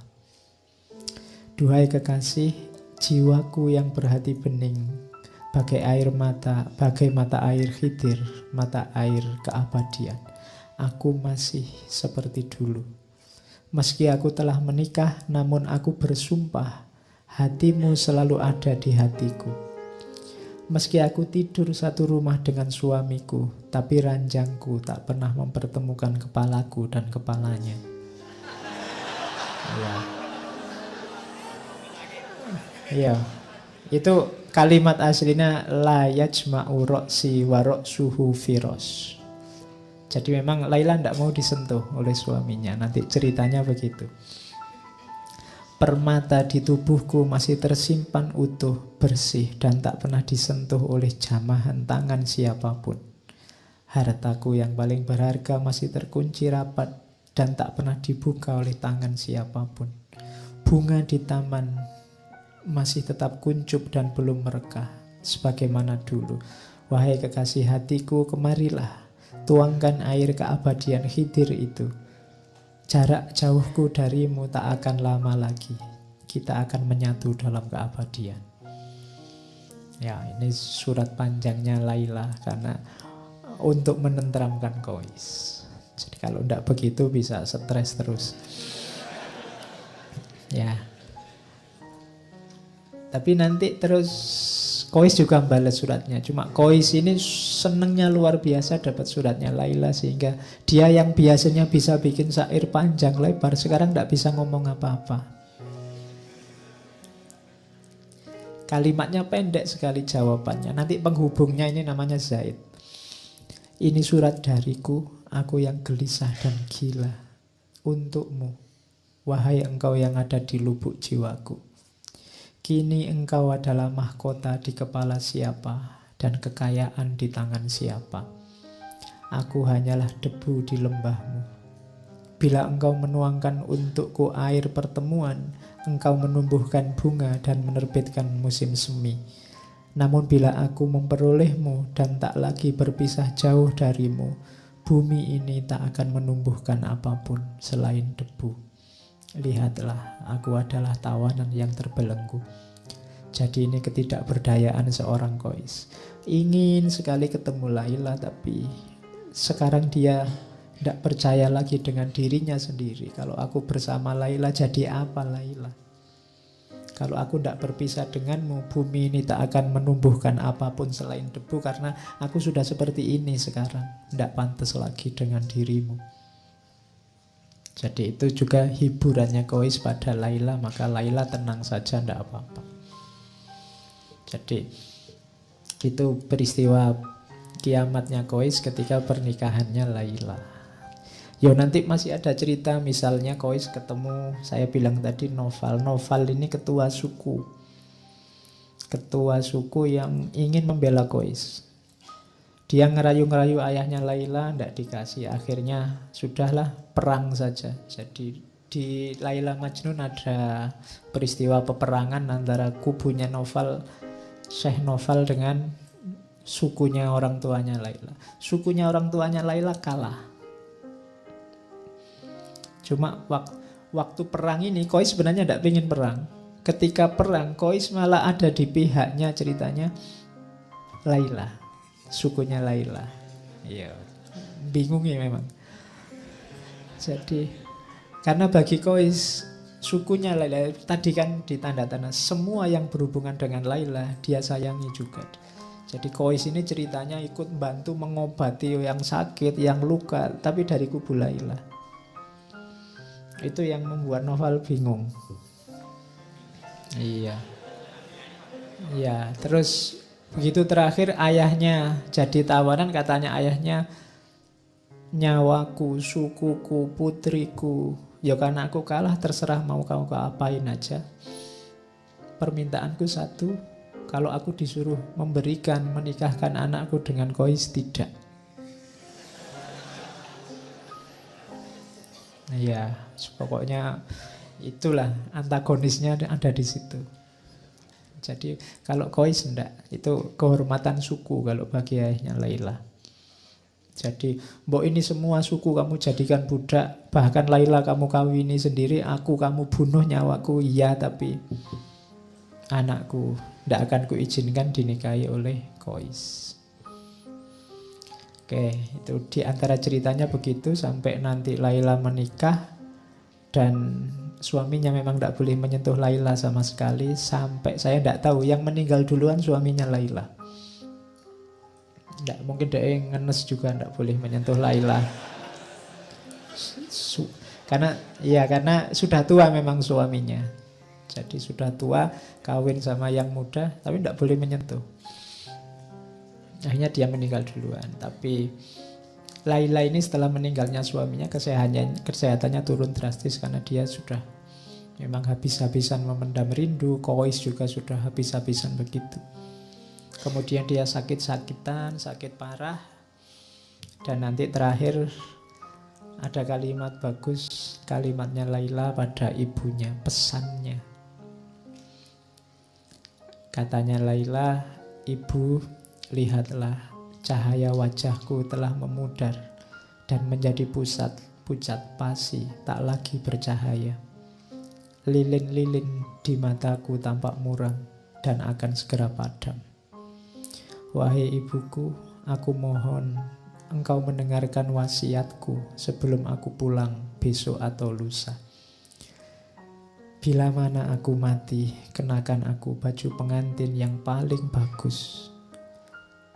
Jangan bungkus aku dengan kain kafan.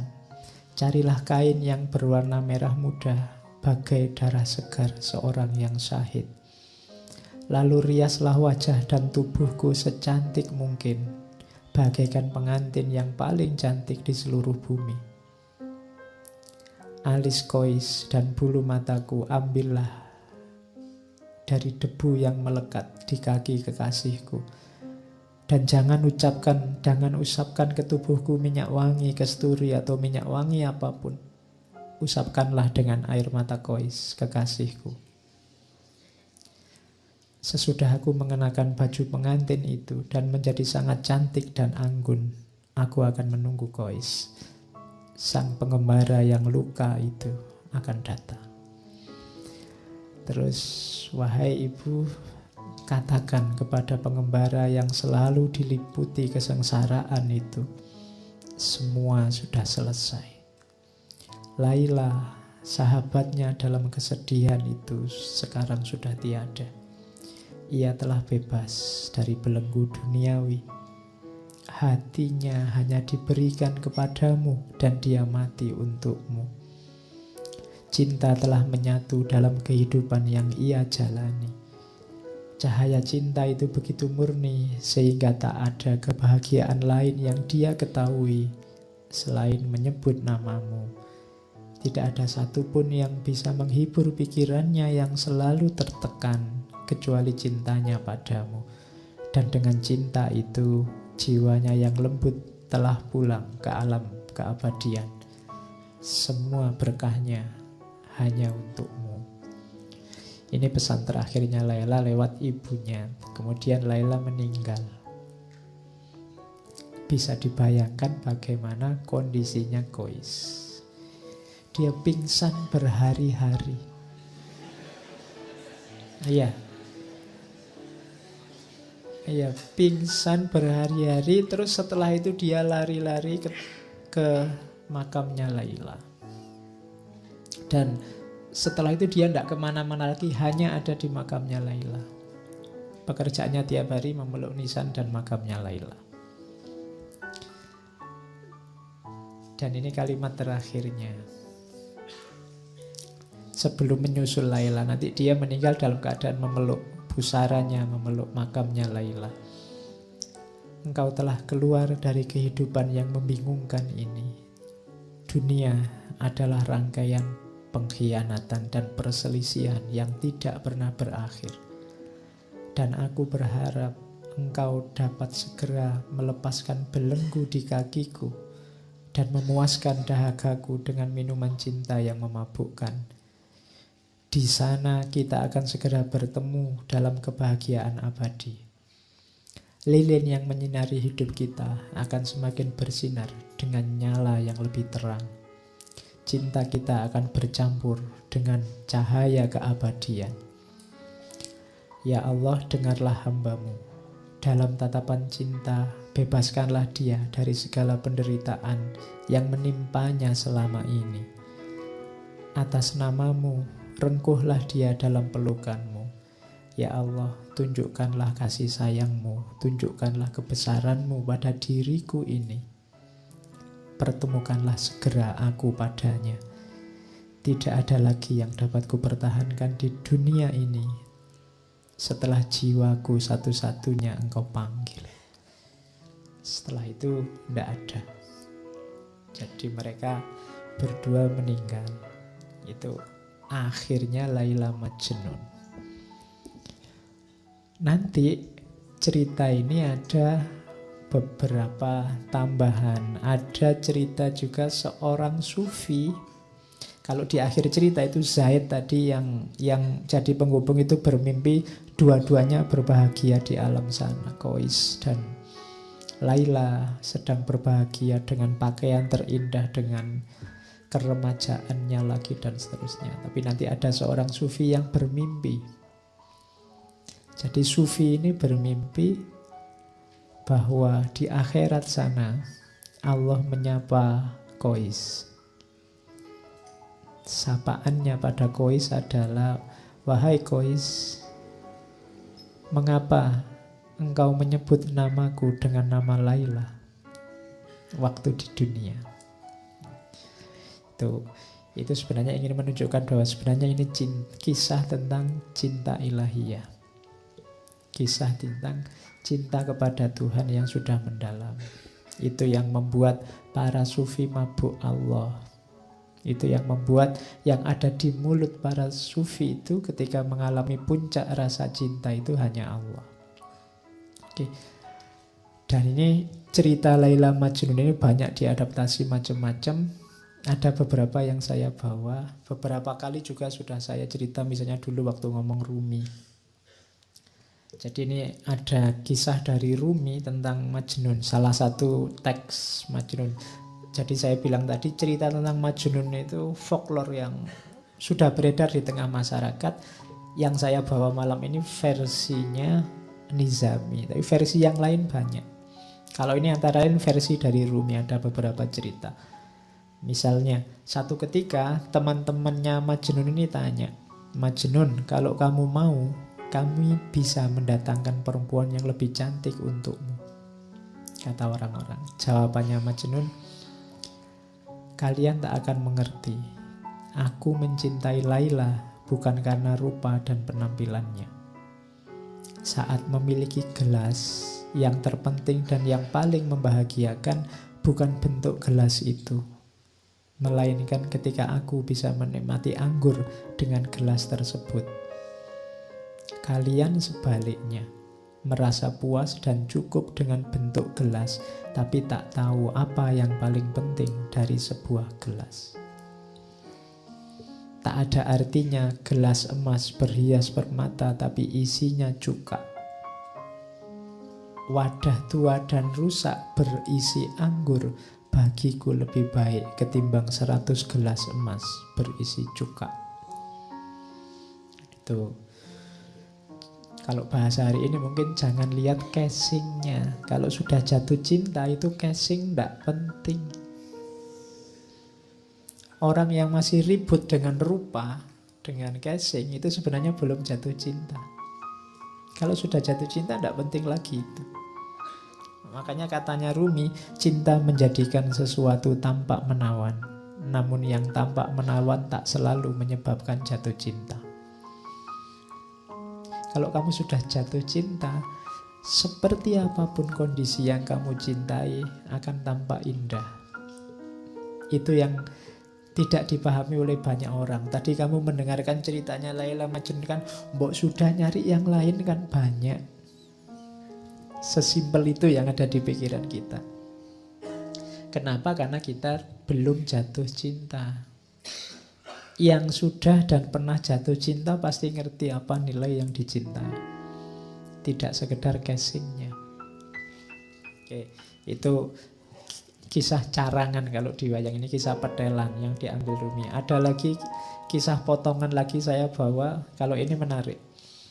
Satu ketika Kois ini kaget, tiba-tiba ada anjing dari kampungnya Laila sekonyong-konyong berjalan lewat depannya Kois. Kois mengikutinya karena dia pingin segera ketemu Laila. Jangan-jangan ini bisa mempertemukan aku dengan Laila. Di tengah perjalanan, Kois melewati sekelompok orang kampung sedang sholat. Mungkin anjingnya lewat masjid mungkin. Tapi Kois tidak lihat mereka karena Kois sedang konsentrasi mengejar anjingnya. Ya. Setelah Kois pulang, orang tadi yang sholat marah-marah pada Kois. Wahai Kois, tadi engkau melewati kami saat sedang sholat. Kenapa kau tidak ikut sholat dengan kami? Kok kamu tidak lihat kita sholat, kamu lewati saja? Katanya Kois, demi Allah, saat kalian sedang sholat berjamaah, aku sama sekali tidak melihat kalian. Kenapa? Hatinya hanya fokus pada anjing dan yang dia cintai, Laila. Siapa tahu anjingnya bisa mempertemukan dengan Laila. Bila kalian benar-benar cinta pada Allah, sebagaimana diriku cinta pada Laila, pasti kalian tidak melihat aku.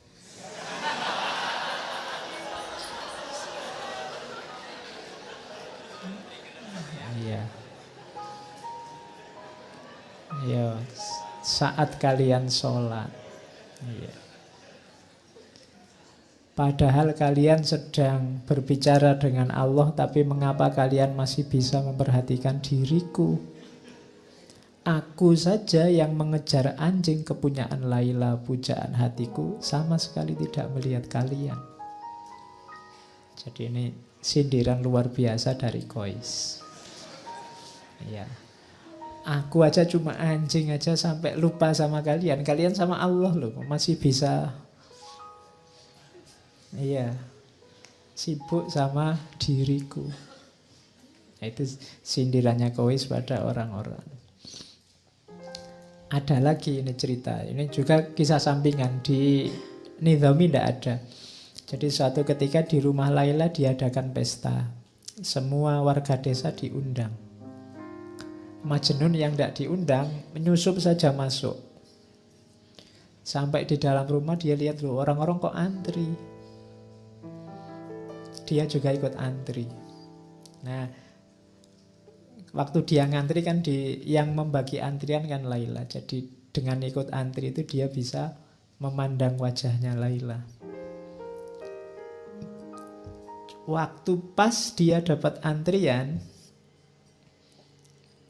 Laila ini tidak ngasih makanan ke Kois, tapi malah piring yang untuk Kois dibanting sampai pecah. Wow, keluarganya Laila seneng. Alhamdulillah Laila sudah sadar sekarang. Jadi piringnya Nah, orang-orang seneng semua, tapi ada orang yang lihat, loh, iki Kois kok tidak sadar. Kois kok juga ikut-ikutan seneng. Terus ditanya sama orang terdekati Kois, Kois, kok kamu malah tersenyum? Kamu kan habis dipermalukan di depan semua warga desa. Kenapa mukamu masih senyum? Kois malah heran, loh kapan saya dipermalukan? Tadi waktu Laila mecah piringmu. Kois jawab, oh enggak begitu, kamu salah paham. Laila itu memecahkan piringku tujuannya hanya satu, agar aku ikut antrian lagi.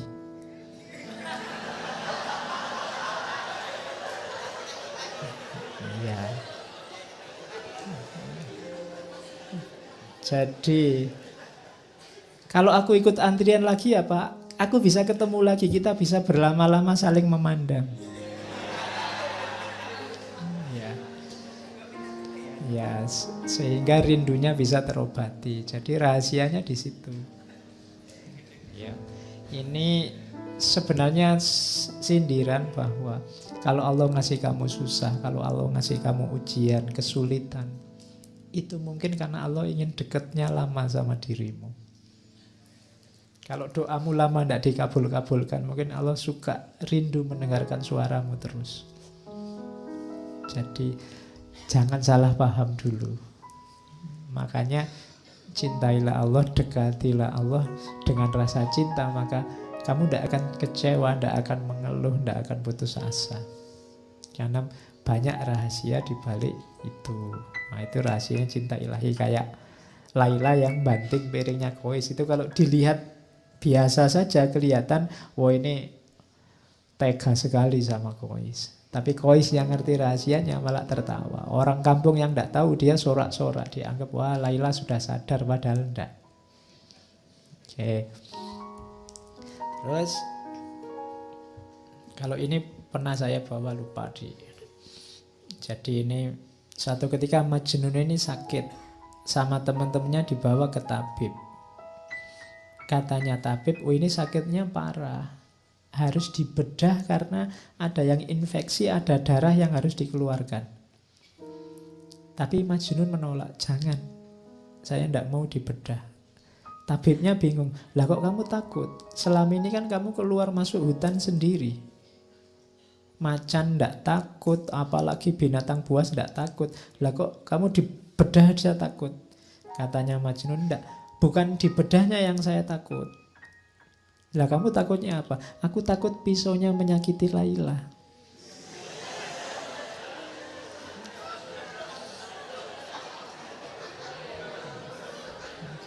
Nah, iya.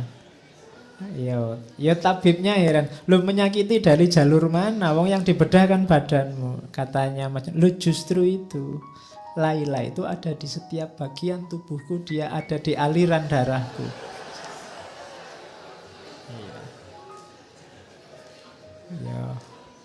Ya ini bisa kamu jadikan alasan kalau kamu takut imunisasi, takut suntik gitu. Ya. Jadi aku takut menyakiti, ya karena ini pelajaran bahwa ketika orang sudah sangat mencintai, antara yang mencintai dan dicintai sudah tidak terbedakan lagi. Jadi kalau Laila disakiti, Majnun yang sakit.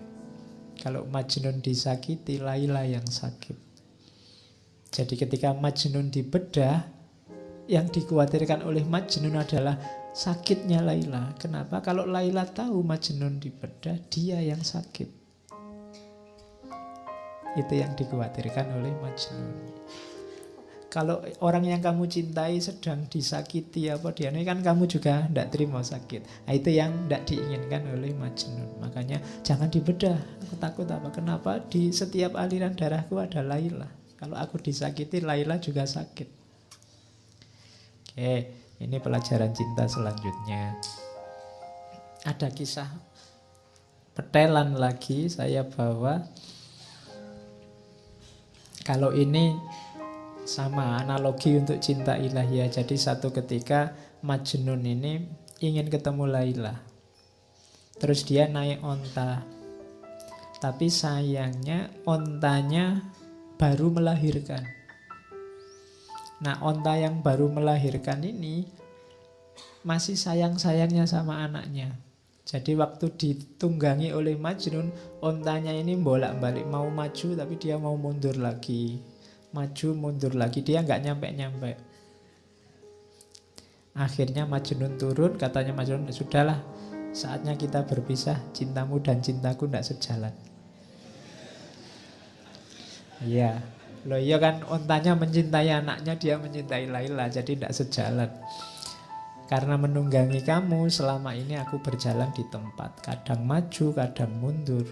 Perjalanan beberapa hari memakan waktu 60 tahun, maksudnya lama sekali. Aku tidak akan menunggangi kamu lagi. Majnun terus turun, terus lari, tapi terus jatuh dia.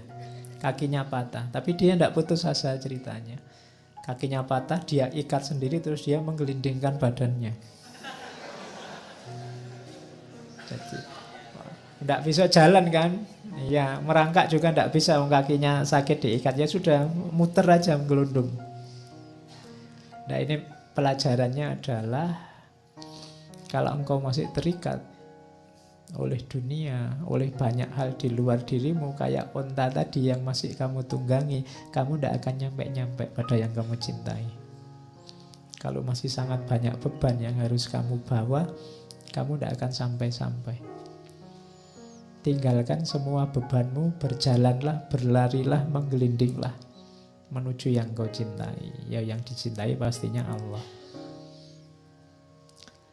Oke, terakhir, kalau ini juga sudah sering saya sampaikan, satu ketika Khalifah ini yang mendengar cerita Laila Majnun sangat populer, satu ketika ingin tahu anak muda yang dilanda cinta itu kayak apa. Terus dia lihat ditemuinya Laila, tapi dia heran, oh Laila itu cuma kayak gini aja lo wajahnya. Kois menjadi Majnun karena kamu, tidak masuk akal. Apa yang dilihatnya dari dirimu sehingga membuatnya tergila-gila. Kamu bukan wanita yang sangat cantik. Banyak wanita lain yang secantik kamu, bahkan melebihimu. Ada cerita yang bilang, katanya Khalifah, bahkan dayangku yang paling jelek lebih cantik daripada dirimu. Tapi Laila menjawab, diamlah. Yang dia lihat tidak terlihat olehmu karena kamu bukan Majnun. Ya, kamu tidak tahu karena kamu bukan yang mencintai. Hanya yang mencintai tahu keindahan yang dicintai. Oke, jadi itulah kisahnya Laila Majnun. Ada banyak pelajaran cinta yang diberikan oleh Nizami lewat romannya ini. Yang itu merupakan alegori dari cinta ilahiyah, cinta ketuhanan.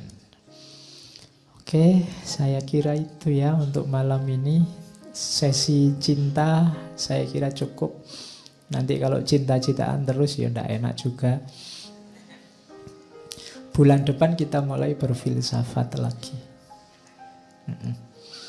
Maret kita ke barat. Ya. Kita ngambil tema filsafat aja ya, biar sudah lama tidak ngomong filsafat yang asli. Kita ngambil tema, pokoknya judulnya filsafat barat lagi gitu aja ya. Saya ingin ngomong panjang lebar beberapa filosof yang belum kita perdalam, meskipun agak kunci. Yang pertama, bapaknya filsafat modern, René Descartes. Yang kedua, tokoh besar skeptisisme modern, David Hume. Yang ketiga, tokoh intuisionisme. Jadi barat juga tidak cuma pakai akal, tapi juga ada filosof yang mengandalkan intuisi, namanya Henry Bergson. Terakhir kita bahas filosof yang dikenal dengan filsafat absurdismenya, Albert Camus. Oke, jadi kita ketemu Descartes, Hume, Bergson, dan Camus untuk bulan April. Jadi kita belajar lagi filsafat barat. Oke, saya kira itu pertemuan malam ini. Kurang lebihnya mohon maaf. Wallahul muwafiq, wallahu a'lam bissawab. Wassalamualaikum warahmatullahi wabarakatuh.